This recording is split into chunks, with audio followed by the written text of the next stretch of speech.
Welcome everyone to another interesting topic on drinking water contamination. I am your host Dr. Yasir from Olympian Water Testing, an exclusive New York City and New Jersey based water testing company in the United States. And today I am going to update you about a very important drinking water contaminant, that is fluoride, which occurs naturally as a mineral and has beneficial as well as harmful impacts to humans depending on the level of exposure. Elevated fluoride levels in drinking water can pose serious public health concern. Therefore, its monitoring in your drinking water sources is very essential to keep you safe from fluoride exposure. My today's video will try to answer some major questions related to drinking water contamination of fluoride, including its occurrence in the environment, major sources, regulations, health risks, and detection and removal methods to keep your drinking water safe from fluoride toxicity. In this video, I will try to cover following contents, which include the background information on fluoride in drinking water, its major sources and routes through which fluoride can enter in the drinking water systems and contaminate it. Next, I will update you on the regulatory status of fluoride in drinking water in the United States, followed by a brief description on various health impacts associated with fluoride exposures. I will then describe some known quantification or detection approaches of fluoride, followed by various recommended methods for fluoride removal from drinking water to make it consumable for humans. Finally, I will give you some recommendations to keep yourselves and families safe from drinking water associated fluoride exposures. The naturally occurring mineral found in various forms in different environmental compartments, including soil, water, and air. Studies suggest that fluoride can have both positive and negative impacts on humans depending upon the level of exposure. Fluoride contamination in drinking water has remained a serious health issue as various regions in the world have been reported to have naturally high fluoride levels in drinking water reservoirs.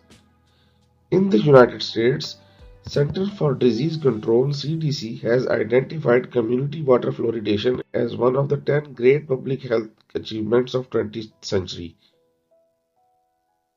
The CDC recommends water fluoridation at a level of 0.7 to 1.2 milligrams per liter depending on the climate.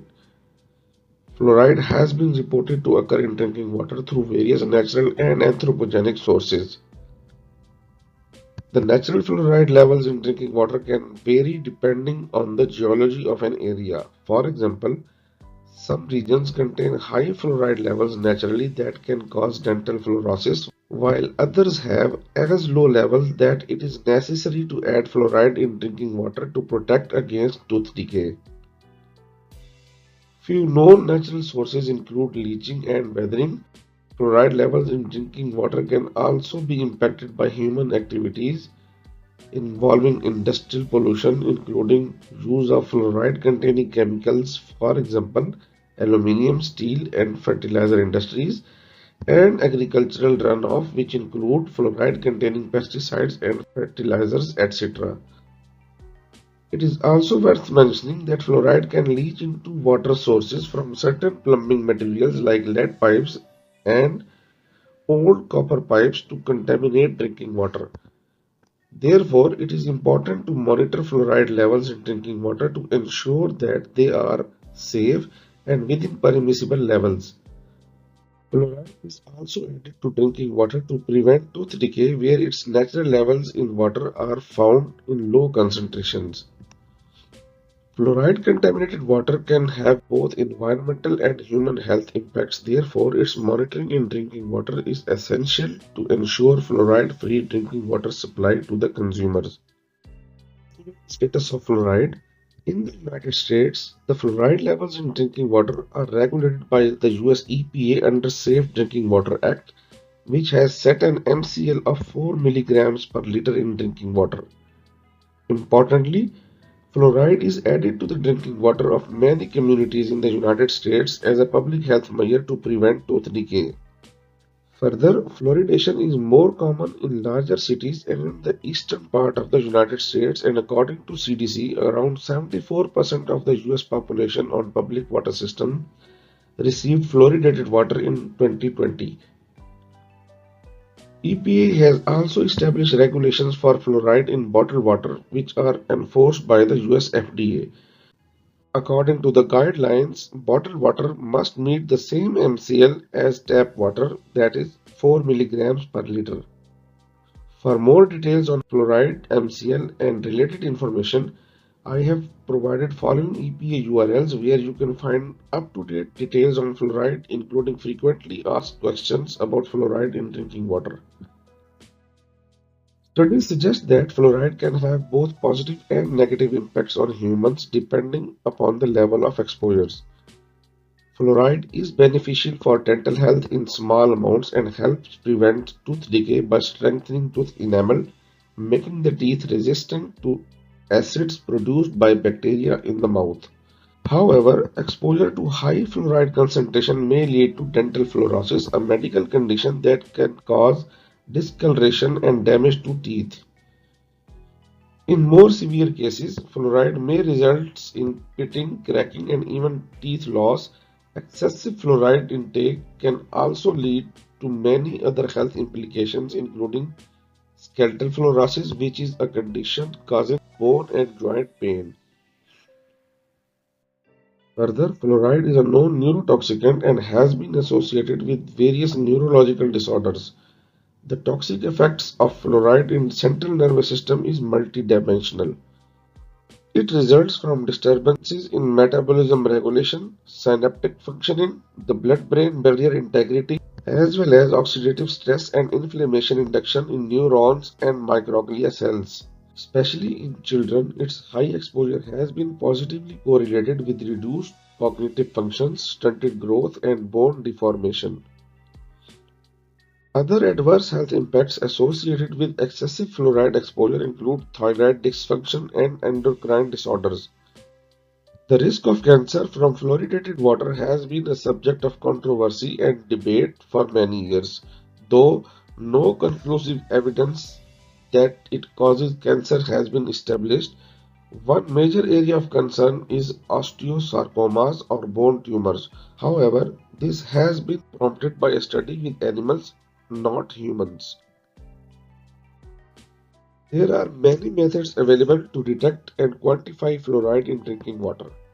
The most commonly used is the ion-specific electrode method, which uses an electrode that is specifically designed to detect fluoride ions in a sample by placing an electrode in a water sample and passing a current through it.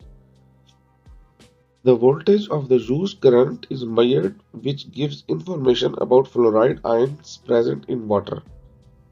Another used method for fluoride detection is the calorimetry-based SPADNS, that is sulfophenyl azodinitrobenzene method, which is based on the reaction of fluoride ions with SPADNS reagent that produces a colored compound. The detected color intensity is directly proportional to the fluoride concentration in drinking water. Spectrophotometric methods are also capable of detecting fluoride in drinking water samples, which involve the measurement of light quantity absorbed or transmitted by a sample at a specific wavelength. The detected fluoride in drinking water can be removed using various developed methods. One method uses bone char made from animal bones that can absorb fluoride ions from water, resulting in their removal. Porous materials such as activated alumina are also effective in removing fluoride from drinking water by absorbing fluoride from water.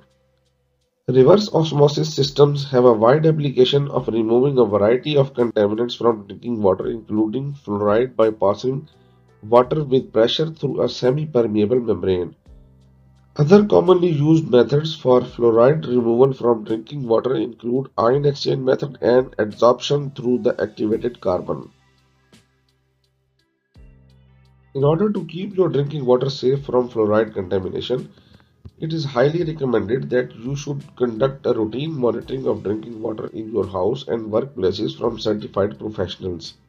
In case elevated fluoride levels are observed in your drinking water, It is highly recommended to remove its contamination using a recommended removal strategy. Further, you must ensure to trace and mitigate various sources that can potentially contaminate the drinking water system of your house and workplace, and make sure to replace or clean the water pipes and plumbing every 5 years.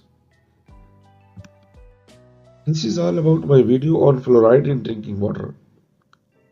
I am hopeful that the content of my video will greatly help you understanding basic concepts on drinking water contamination of fluoride, its associated health impacts, and how you can avoid or reduce the exposure in your household drinking water. However, if you still have any query, please don't hesitate to reach us at the following telephone numbers and we will be pleased to respond to your query.